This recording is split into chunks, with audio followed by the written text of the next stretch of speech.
So we are talking about the movie Beyond Valkyrie, Dawn of the Fourth Reich. This one is directed by Claudio Fa and is basically a action-adventure World War II movie. So this film is going to be one of those films where it sacrifices accuracy for action. It actually reminds me a little bit of the kind of the Indiana Jones, Raiders of the Lost Ark style kind of action adventure kind of against the Nazis. It definitely has that kind of that feel to it. It's got a pretty good cast actually. You've got Stephen Lang, you've got Tom Sizemore, and you've got Rutger Hauer. And the story here is actually the actual title of this film is a little bit of a spoiler, which I found a little odd. Now, if you're familiar with Operation Valkyrie, that's basically an assassination plot, to try and take out Hitler, basically, that was kind of foiled, basically. And it takes place on the backdrop of that. So there's nothing really to do with Operation Valkyrie.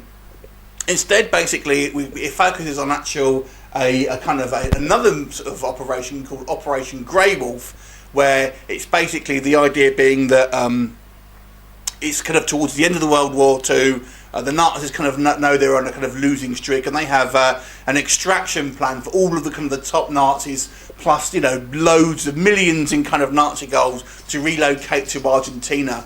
And it's basically up to this kind of ragtag group of Allied troops. It initially is these kind of 3 Americans and the British guy, and they kind of team up with a kind of bunch of Russians, and they end up sort of discovering this plot and trying to take down the Nazis. Like I said, it's actually kind of a bit of a spoiler in the title because those plot points don't really come up until halfway through, but it's in the title, so I'm just going to tell you about it. So what do I think about this film? I have to say, I went in this film with quite low expectations, and I actually quite enjoyed this movie. Like I said at the beginning of this review, this is not a realistic World War II depiction, basically. It's an action film.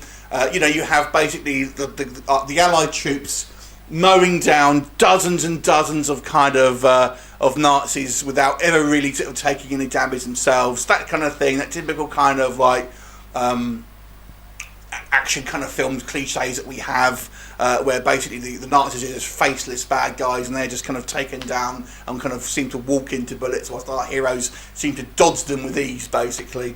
There's a couple of casualties on the Allied side, but obviously in comparison it's a very small ratio. So if you can kind of get past that kind of unrealistic approach to it, it's actually quite a fun action-adventure film. Like I said, it does remind me of those Indiana Jones films, this kind of like daring mission with kind of a handful of men taking on this Nazi menace, and there's a variety of kind of like action set pieces that I thought were all very well staged and kind of like pretty well shot. I have to say as well, I was impressed by the scope of this film. It being a kind of a lower budget film, I thought it's going to be kind of like look really crap, but I was impressed with the amount of like extras that they've got and the kind of the vehicles and all that kind of stuff. So I did kind of quite like the style of it, considering the budget. I thought it was all actually quite impressive. Like I said, it is kind of cheesy. Some of the acting is a little bit cliche. People were falling into these kind of typical cliches of the stoic Russian. We've kind of got the carefree Americans, all that kind of stuff. Basically, they're all fairly kind of typical kind of cliche characters. And like I said, the acting, although fun, not a particularly realistic war movie. But if you want just a good action film set in World War II, kicking Nazi ass, then this may be the film for you. I thought the plot was quite fun, and some quite fun characters as well. Some nice little cameos from recognisable faces. So actually, overall I enjoyed this film. I'm going to give this movie a 7.5 out of 10. Have you seen it? What did you think of it? Leave me a comment, and I'll look forward to seeing you next time. Bye for now.